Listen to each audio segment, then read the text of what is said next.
ఏముండవమ్మా? ఈరోజు మన ఇంట్లో రొయ్యల కూర,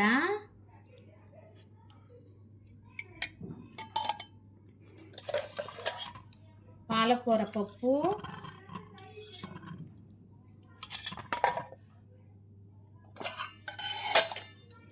దొండకాయ తాలింపు,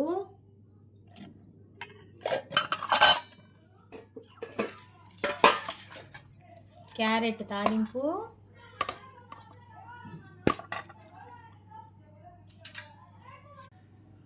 అప్పడాలు,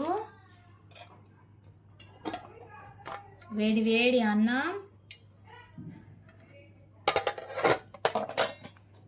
లంచ్ అయిపోయినాక తినడానికి స్నాక్స్, పకోడా, కారాసు, దాల్ మిక్చర్, చాంగదుంపల చిప్స్. ఇవి చాలా టేస్టీగా ఉంటాయి. Please like and subscribe.